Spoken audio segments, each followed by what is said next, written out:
నమస్తే అండి. నమస్తే. జగన్ ప్రభుత్వం చాలా హామీలు ఇచ్చింది.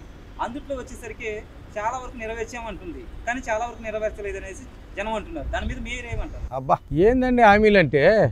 హామీలకు గాలి హామీలు ఇస్తాము, అవి నెరవేర్చాలని గ్యారంటీ ఏమి? నేనే ఒక గాలివాడిని, నేను హామీలు ఇస్తేంది నెరవేర్చేది అని ఆయన అంటున్నాడు. అన్న నమస్తే జగనన్న, ఏందన్నా ఈ తెలుగుదేశం వాళ్ళంతా వచ్చింది హామీలు ఇచ్చేసినారు, నెరవేర్చలేదు అంటూ ఉన్నారు.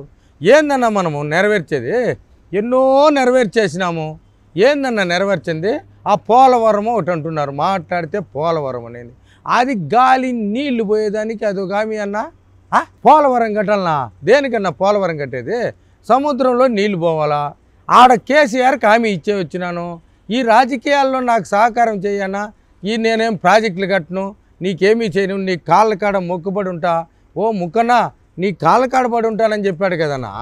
ఆ హామీలన్నీ ఆయన ద్వారా వస్తున్నాయి. ఆయన చెప్పే హామీలు ఆయన ముక్కాయన చెప్తేనే ఈయన హామీలు చేయాలా? ఆయన కట్ చేశాడు. జగను ఇవన్నీ చేయొద్దు, నీకేమొస్తుంది, నీకు కావాల్సిన అమ్మేసి కుదువ పెట్టేయి, ఆదానికి పెట్టి అమ్మానికి పెట్టేయి, ఈ రాష్ట్రం మొత్తం టోటల్గా కుదువ పెట్టే అన్నాడు. దానికి కట్టుబడి ఉండిపోయినాడన్నా. ఏమన్నా జగనన్న వీళ్ళకి ఏం తెలుసన్నా? పిచ్చినా కొడుకులు పక్క ఉండేది ఆంధ్రాలో. మనం ముక్కాయని చూసి కదన్నా మనం పోతుండేది. ఆయన ఏమన్నా హామీలు నెరవేర్చినాడన్నా? 3 బెడ్రూమ్ అన్నాడు, ఇచ్చాడా? దళితులు ముఖ్యమంత్రి చేస్తాడు, చేశాడా? లేదు కదా. దళితులకు 3 ఎకరాలు భూమి ఇస్తాడు, ఇచ్చాడా? లేదు కదా. మనం అదే కదన్నా ఫాలో అవుతున్నాము.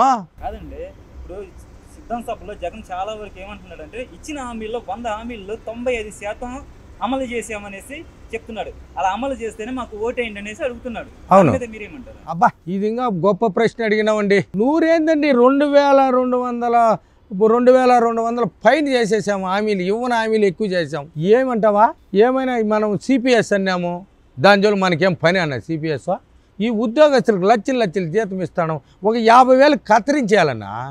వీళ్ళు సరిగ్గా డ్యూటీ చేస్తున్నారా? చేయలేదు.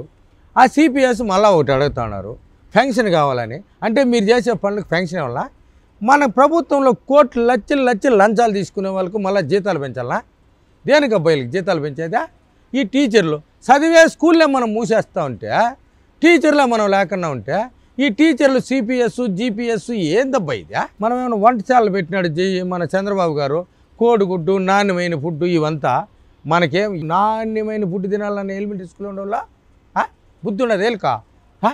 మనం అన్నా క్యాంటీన్లు పెడితేనే ఓడబిరికాడు బారి.